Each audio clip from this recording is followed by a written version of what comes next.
Now, good morning everyone and welcome. My name is Pav and I'm a Senior Account Manager here at Click IT, and I'm really pleased to have you all here for our first educational focused webinar with many more to come. So today we're delighted to be joined by Simi from Trustifying AI. But before the topic of today's webinar is AI compliance and governance in education, and that's a topic that's becoming increasingly important as AI tools become more embedded in learning and administration.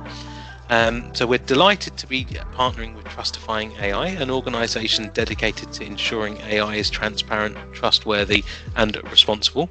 Unlike AI developers, Trustifying AI doesn't build AI, but instead they help organisations understand, evaluate and govern AI efficiently and effectively. You can find out more about their work at trustifyingai.com. And then leading today's session is a wonderful colleague, Simi Belo, an expert in AI compliance and governance. And Simi is going to be walking us through the challenges and best practices for ensuring AI is used responsibly within the education sector, covering key compliance and ethical considerations. Yes, thank you. Great introduction. So yes, Trustifying AI, we specialize in AI compliance and AI governance. So we work with different companies, different sizes, different sectors, and help them understand the regulations and legislations around AI, and then also help them to make sure their operations and their business is compliant and not falling foul of any regulation, penalties and so on. So this is a snapshot from the website. Just to introduce me, I'm the principal advisor at Trustifying AI. I have been working in data privacy and compliance for many years, and then more recently AI compliance. So I've got a great deal of experience, and I also work with a network of experts. I took and achieved the only certification for AI governance professionals last year, which is offered by the IAPP, International Association of Privacy Professionals. So that's just a snap of all my qualifications and who I am.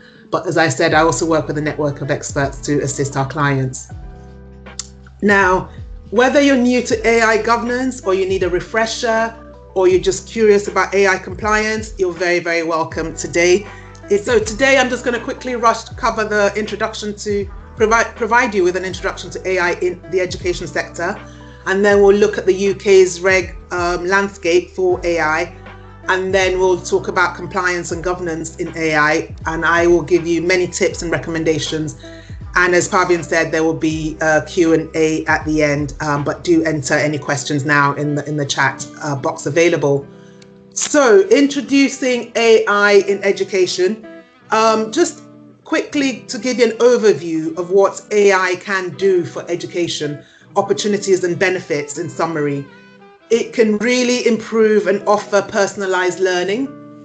It can assist with automated grading and assessment, and it can assist with administrative efficiency. It can also assist with inclusion and accessibility. One of the first questions I get from a lot of clients is, do we need AI? There's so much hype, there's so much noise and news about AI. Do we actually need AI? What's wrong with the software we're already using? That's a very good question. Each company, organization, institution is slightly different, and their needs may be different. And there is a lot of AI out there that's all shiny and new and doesn't necessarily add much more value. So it is important to weigh up front, do you actually need AI? Can AI actually benefit your business, your organization, your institution? What are you trying to achieve? So, but just to summarize, as a sector, for the educational sector, these are the main areas that AI as a technology can actually help with the bottom line. And then of course, with that comes threats and challenges. So ethical risks within the education sector, over reliance on things like AI tutors, over gamification and oversimplification maybe of the educational content, and so on. There are lots of areas where AI could actually pose a threat if not used or set up correctly.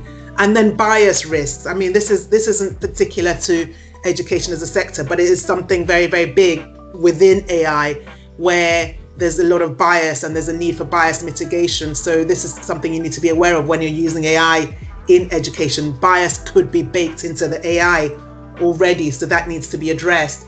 And then lack of human sight. And again, this isn't particular to education, it's right across the board. Anybody using AI needs to be aware that AI can make mistakes, and it is important to make sure that you have the processes for human oversight. So you're double checking the output of the AI. You're not just, taking it as gospel, as it were.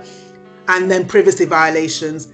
AI works with a lot of input of a huge volume of data, within which there could be privacy violations, there could be personal data, and so on. So it's an area of concern across all sectors in terms of, what you need to be aware of in using AI. So I had a quick look, tried to pick out the top AI use cases for the educational sectors, and came up with 30. I mean, please do let me know if you're aware of any of these use cases, or you're using AI in any of these use cases, or indeed if there are any missed out, or even any that you disagree with.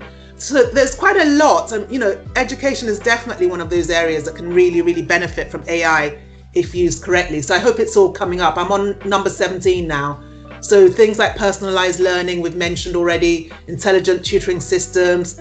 I'm not going to read out every single one, but there's a lot of areas in which AI can be used, can be beneficial, can help with efficiency, productivity, improve the bottom line. So 27, AI-based collaborative feedback on assignments. 28, 29, 30. I'll just give you a second to have a look at that. And if there's any there that anyone's already using, please feel free, let us know. If you spot any gaps, that would be interesting to know, but this was the top 30. Now, the next area I'm going to cover is when we talk about AI systems, what exactly do we mean? There are 7 main ways that AI is made available to companies and organizations. The first one is off-the-shelf solutions, which I hope you can see on the slide. And that's literally, as it says, out of the box, off the shelf. That's a main one that I come across with clients. They've been approached by a company who they've developed an AI tool, AI platform, and they're asking, should we use this? How do we use this? Would this be beneficial? Off the shelf. Those are very, very straightforward. Minimal expertise required in-house. You don't need to do any coding. Integration is very minimal. And then the next one is software as a solution, SaaS AI, where you subscribe to an AI service online, available on a cloud somewhere, and you subscribe and then you use that within your business. Again, this is very, very common, very, very popular. So in the previous slide where I listed 30 top AI uses in education, they will be available in either off the shelf or as a SaaS AI. The next one is AI itself as a service. This is less common because this does require some programming expertise and a bit more resources in-house. And with each of these examples, I've listed some of the tools I've come across that came up in my research for the education sector. I mean, I know Grammarly I'm familiar with. I don't know if you guys have heard of any of the others. I've heard of Coursera as well, Google Cloud AI. These are all examples specific to the education sector. So these may be AI tools that people have approached you with, suggesting you take it on for your company or your organization. The next one is AI as a platform itself. Again, this is less common within organizations because it does require some AI knowledge and programming and integration. As with custom built AI, very, very rare. This requires significant customization and coding within companies. I had a client last year, a pharmaceutical giant, and as a global company employing over 150,000 people across the globe, they had the resources and they had the setup to actually consider putting together their own custom built AI. Other than that, I've not really come across this. This is actually very, very rare. And then embedded AI. This comes up a lot as well, actually, where AI is embedded already in an existing hardware or a gadget, a tool like a scanner or a probe or a piece of technology that already exists. So again, I provided examples specific to the education sector. The need for governance. Why do we need governance in AI? Well, AI has been a buzzword for the last 5-6 years. It's in the news, hot news, positive news, negative news, confusing news, clarifications. But it's there. It's very much on, it's very newsworthy in the moment. Now, AI has actually been around for over 60 years. The reason it's very newsworthy right now is because it's actually reached many significant milestones. We now have generative AI where the AI can actually churn out new output, new information, new images, new data, new video. And this is really, really significant. And AI can even code itself, so it's leapt forward. And along with that incredible progress and incredible benefits comes a lot of risks as well. So what's happened is there's been almost like a global awakening recognition that we do need to make sure that the AI we're using is human-centric, it's trustworthy, it's safe and fair, it protects human rights, it protects the environment, and it fosters innovation. Most of us have seen Terminator, the movie, which was fictional, but we are actually living in the reality now. At the pace of which AI is developing, this whole concept of self-awareness, it could be just around the corner. So it is important to make sure that the AI we're using is trustworthy. So this is why the new laws have come in. Governance is a hot topic at the moment.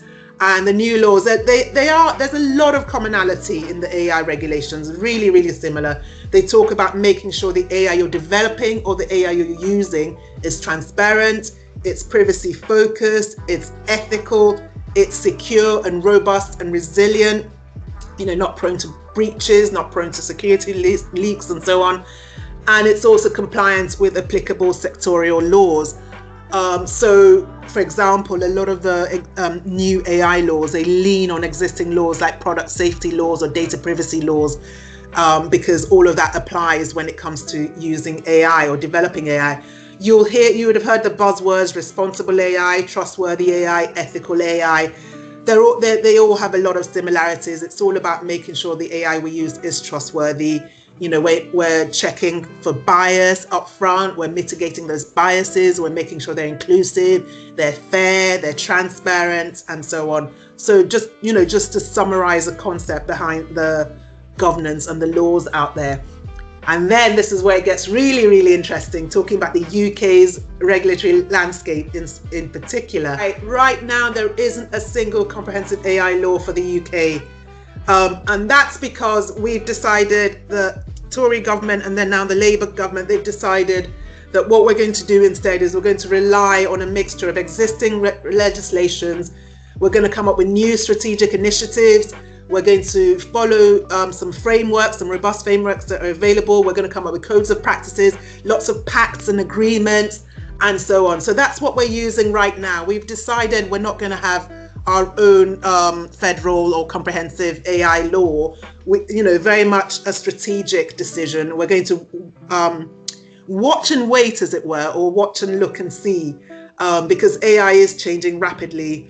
And I think there is the concern of coming up with laws that may be quickly outdated. So what we do have right now, privacy laws, in terms of AI regulation and governance and compliance, it does rely heavily on what the privacy laws say. So GDPR, of course, for the UK GDPR, and then Data Protection Act itself. And then there are existing Copyright Design and Patents Acts. There's a lot of commonality in them for what we need for AI governance. And then there's a lot of product safety laws as well that we lean into when it comes to AI regulation. And then for the education sector, I had a quick look, and there's the Education and Inspections Act 2006, Education Act, Education and Skills Act, and the Children and Families Act.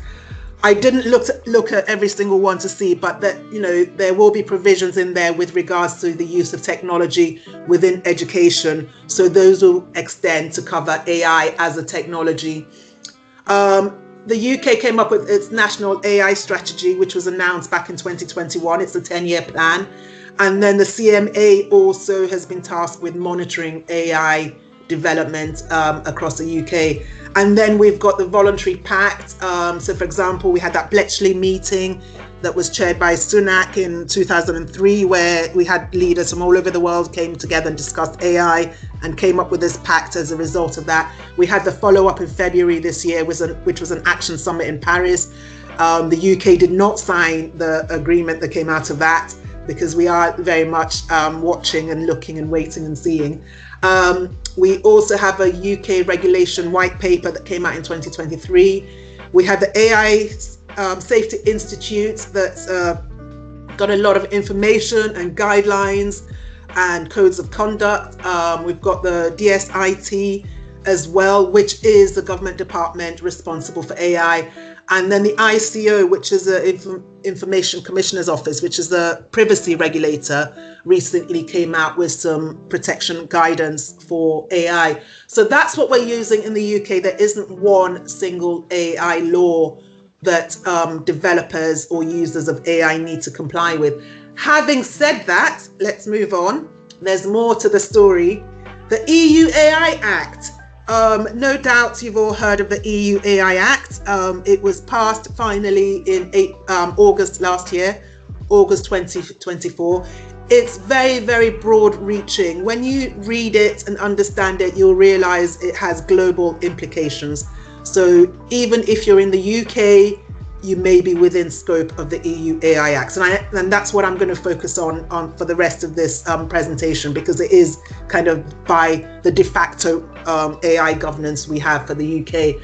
There's also standards available as well that cover AI, as well as AI governance and charity ethics framework. There are tools available. There's the OECD AI principles. A lot of the EU AI Act was actually based on these OECD and also the UNESCO's principles and ethical recommendations for AI. And then there's a NIST AI risk management framework. That's a NIST is a US organization, but a lot of the frameworks they develop is actually adopted all around the world because they're very, very useful, very well developed. And then we also have the Biden-Harris executive orders. Now, I mentioned these, even though they have since been scrapped since January when Trump came into power. But a lot of the AI developers in the US had already followed the executive orders or the guidance about ethical transparency and so on. So a lot of general purpose AI platforms that we all use and tap into already were built from ground up following the guidance in these executive orders.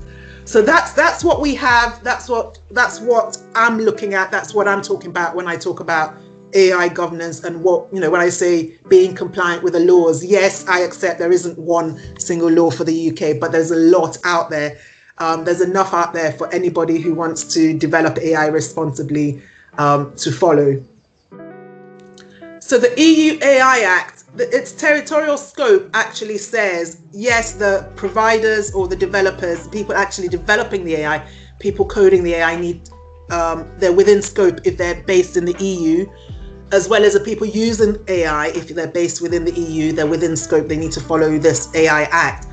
But it also says if the output of the AI has any impact in the EU, you're also within scope. This is why everybody sees it as a global act. So if you're using an AI system or an AI tool and it happens to be used by someone who's in the EU or may not be in the EU, but somehow there's a result, an output, an impact from your AI that impacts the EU, then it's within scope of the EU AI Act. So that's why everyone's accepting, it's got global obligations, it's got global reach. The EU AI Act actually applies to everyone with the way it's worded.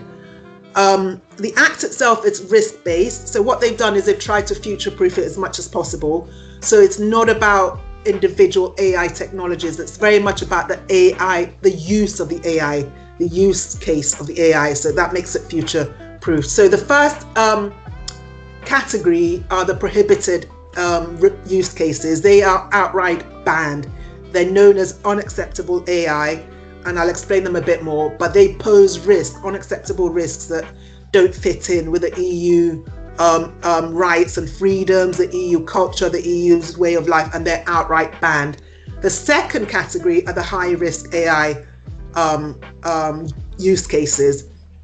These are use cases that involve things like profiling and basically they affect the fundamental rights of individuals in a significant way. So this is the biggest area for rules and provisions. So the high-risk use cases AI have the longest list of rules and provisions you need to comply with, and they also include human oversight and literacy.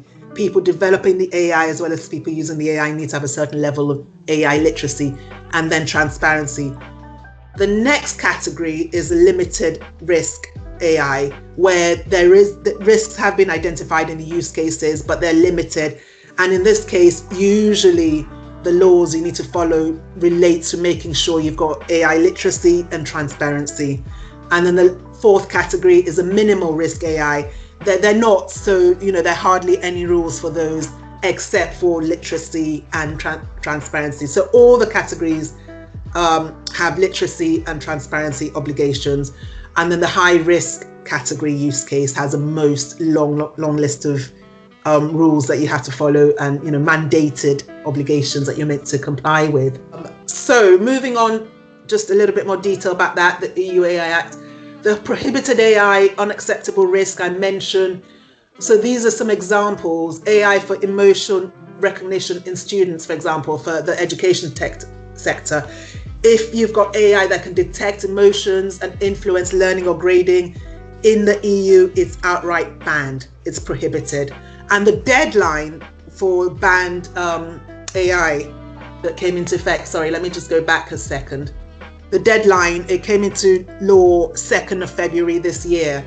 So if you're using or developing any AI that falls under this, so for example, AI-based student social scoring or AI-powered surveillance and biometrics analysis, it's outright banned under the EU AI Act, within which your company, your organization may fall, may come within scope because the output of your AI has an impact in Europe. On the next category, the high risk AI, these are systems, they require strict compliance because of the risk, as I mentioned, maybe they're profiling. So looking at AI Act itself, there are 99 clauses in the AI Act. They're summarized in this slide here in terms of what it requires if you do have a high risk AI system. These are basically, it's broken down within those 99 clauses, but this is a summary of what they ask you to do. So you've got to make sure you've got transparency and you provide information to deployers. So if your organization is actually developing the AI, you're coding the AI, you've got to make sure you provide information to the companies that are going to take on your AI and use it downstream. Human oversight, make sure you're building processes where there's human oversight to check the outputs of the AI at each stage.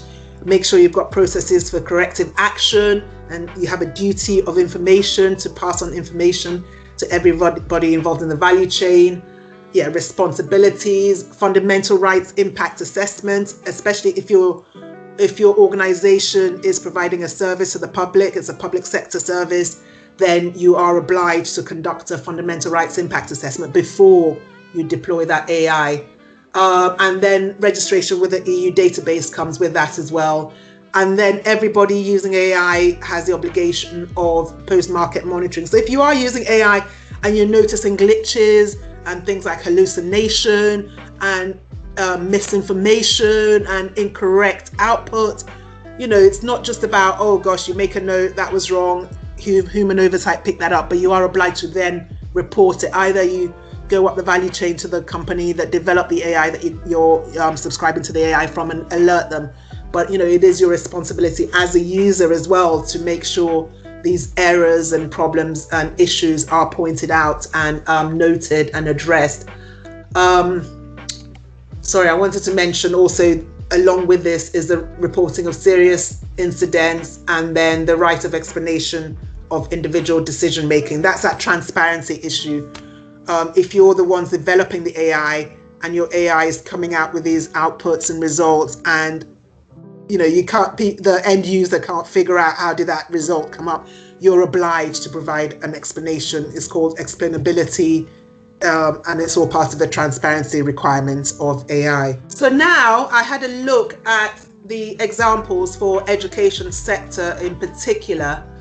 So this slide goes through where the biggest area of concern is. Remember, I mentioned that the high risk use cases are the ones that have the most governance. So if you're offering or developing automated grading and assessment, for example, the risk there could be bias in the grading and lack of human sight. So the compliance requirements are, you need to ensure you build in fairness, transparency, and appeal mechanism into your AI. If you're developing or using AI exam proctoring and cheating prevention AI tools, again, the risk there is privacy violations, false flagging of students, stress from surveillance. So you need to make sure you've got provisions for data protection, transparency, human intervention. If your AI that you're developing or using is all about preventative and analytics for student performance, the risks involved there could be bias in predictions, risk of reinforcing stereotypes. So again, you've got to make sure the AI you're developing or using has explainability of the outputs, and you do have bias mitigation, which is typically auditing of the algorithms to detect bias.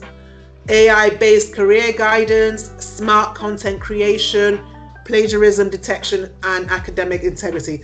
I have no idea what type of AI you guys use or are planning to use, or whether you're on the development side of the AI, you're actually developing and creating the AI. But these are some examples of popular use cases within the education sector and the kind of risks that might be involved in the AI, and what the governance, what the law says in terms of what you're obliged to do if you are using this AI. And then going on to limited risk AI, as I mentioned, the risks are limited, but there are definitely obligations around human transparency and literacy as well. So looking at some examples, it could be personalized learning, it could be intelligent tutoring systems. All these use cases are considered limited risk, they're not considered high risk. Having said that, the starting point is each AI platform or tool does need to be assessed in its own merit, because there may be situations where profiling comes in, and then in that use case it is considered high risk. So these are just generalizations here. The starting point is to assess each individual AI technology. So here are some examples: chatbots and virtual assistants if you're using that within your college, AI-powered digital libraries and knowledge repositories, and so on. AI language. So these are all examples of where risks may creep in from the use of AI, and then what the law says, like the EU AI Act, in terms of what you need to be putting in place to mitigate these risks. And then moving on to minimal risks. These ones have very, very little regulation, hardly anything. Definitely literacy requirements and also transparency. And with transparency, it's all about just really notifying people up front. This is an AI-powered tool. Results are brought to you powered by AI. This is an AI-enabled tool. So they can then make the decision whether to continue using that tool or not. So, the transparency notification is all about upfront making individuals aware that AI is involved. And then just very quickly, just to cover what the NIST framework, the NIST AI risk management framework covers. You'll see a lot of commonality with the EU AI Act. It's all about making sure the AI is safe, secure and resilient, explainable and interpretable, privacy enhanced, fair, accountable and transparent, valid and reliable. So, this is a framework that a lot of AI developers have followed. It's been around for, it's one of the oldest ones available in terms of AI governance. Okay, so we've talked non-stop about governance and compliance. What happens if you're not compliant? It's very similar with non-compliance in other sectors, whether you're not compliant with HR laws or ethical laws or laws around health and safety in your colleges and your campuses and so on. Reputational damage is huge. You spent years and years and years and centuries in some cases of colleges building your reputation. That could be blown away in a matter of moments if things go wrong. Brand damage, also loss of trust from your customers, your users, your students, the parents and so on, and lack of business opportunities. But also there are legal consequences. The EU AI Act does impose fines ranging from 1% of your global annual turnover, or 7.5 million euros, whichever's higher, all the way up to 35 million euros. So there is a financial incentive to toe the line, as it were. And then moving on to the tips and recommendations, there are quite a few of these, and So, I mean, I would recommend all of them, and I do offer all of them. Trustifying AI does offer all of them as services. We can help you with all of them. I know that companies, especially if this is their first time learning about AI governance, they can find this. Wow, that's a long list. Wow, it's so overwhelming. These are all recommendations, and some of them you will take in your stride, will fit in with how you operate already. Some may be new. The first is adopting a singular approach. I mean, if you're a multi-global, multinational organization, you've got branches everywhere. AI is one of those technologies. It's very worth your while to go for a singular approach. There's too much at stake to have regional approaches with AI. And with that, make sure you set up an AI committee up front, or a board. It's very, very worthwhile. That's something I highly recommend. And then develop an AI strategy. Make sure up front you're coming up with clear goals and objectives for your AI. Be very, very intentional about your AI. Don't just fall into it. Don't just react. Don't just come across an AI tool and think, oh, that sounds brilliant, let's take it on. Actually make sure it's part of your strategy, so your AI use actually fits in with your overall business goals and your overall business objectives, your vision, your values, your culture, and make sure the timings of rolling out your AI does align with the laws. EU AI Act, for example, has different deadlines. I mentioned 2nd of February being the first one. The next one is 2nd of August. So make sure that, if it is overwhelming, you've got a lot to comply with, then you can be quite strategic, comply according to the deadlines. And then definitely make sure you've got metrics and measurements. I've got a couple of clients where they have invested heavily in AI, but they didn't actually work out how they were then going to measure, was it successful? Do we have return on investment? So it's worth pausing up front before you pump money into AI to make sure, hang on, can we actually measure that AI did have an impact, it did make a difference? And then highly recommended conducting an AI inventory. Ask the questions, use model discovery software, conduct an audit, however it is you want to approach it, but find out what AI you already use within your organization. You'll be surprised how many individuals have maybe brought in AI, have plugged it in, have started using it without maybe informing everybody across the board. There's often shadow AI that's detected when you conduct an inventory. There'll be the officially sanctioned, approved AI that the company or organization has rolled out, and then there'll be one or two that others have started using that not everyone knows about.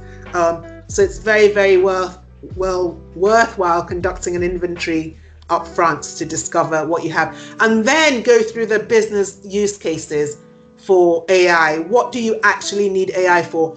A lot of companies approach it the other way around. They do the business use cases first and then they do the inventory.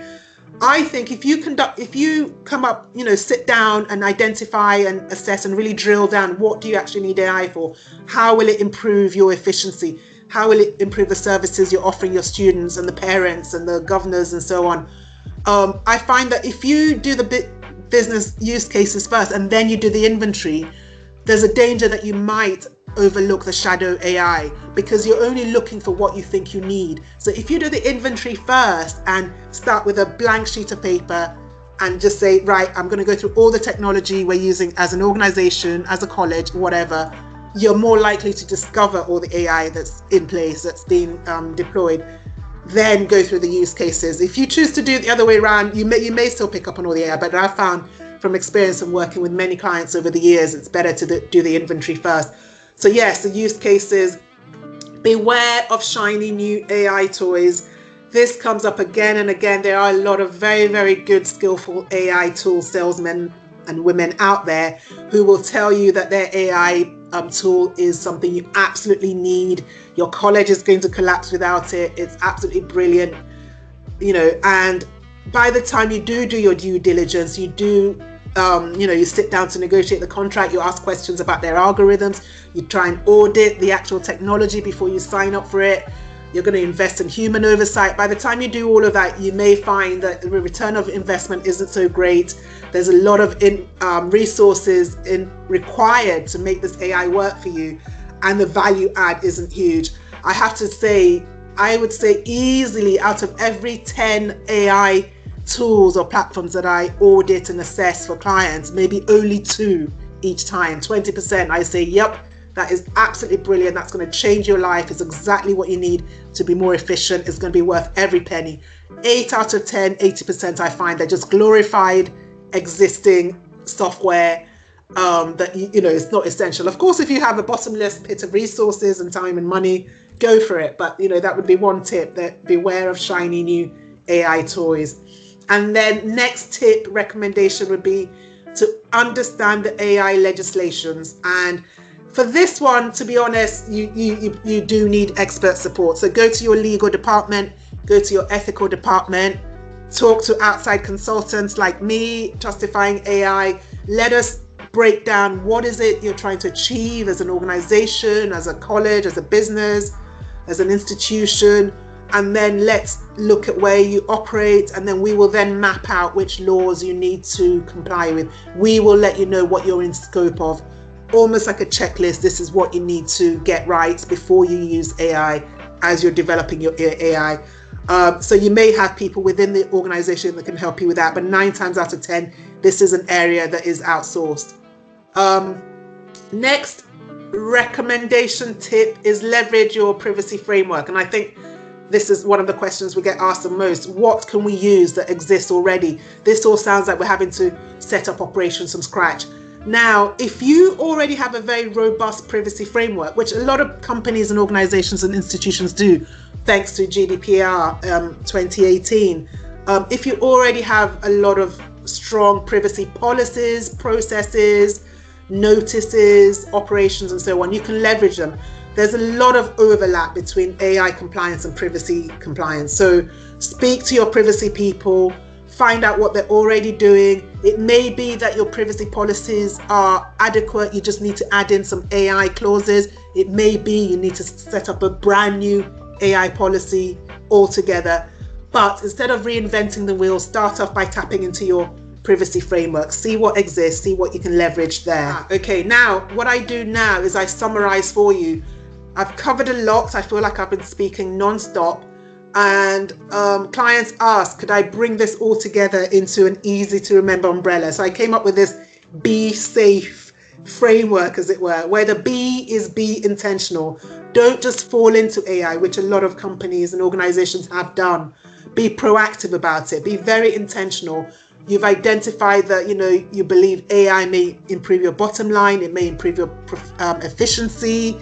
It may improve your productivity, and you're going to proactively then identify the right AI for you, do all your due diligence, bring it on board in a compliant manner. Don't just kind of slip or slide into it. Be very intentional, and always look out for ethical AI. Ethical AI only will do. Even though there's no law right now in the UK, we are all in this together. We've seen Terminator. It is important for everybody to take this seriously and be ethical. Make sure the AI they're developing and using is transparent, it's responsible, it's accountable, and so on. There's, you can't cut corners here. A couple of law cases that are actually going on in the US right now around AI are from AI developers who have oversold and over-promised what their AI can do, and then, had people subscribe to that AI, and those subscribers have been very, very disappointed and have gone legal on it because, people have over-promised. That's all part of the ethics of AI as well. And then school, always remember, no matter where you are on your AI journey, it's important to make sure you educate all users. Now, AI literacy is one of the requirements in the EU AI Act. It's clause 4. It can be tiered. It means, if someone is just the end user, they're just going to use a chat box, or that you're just going to have an AI tool that prepares the contact reports after a meeting, then of course their level of literacy and knowledge is very, very minimal. But if there's someone who's actually developing the AI, who's integrating the AI into your business for you, then their level of literacy needs to be much higher.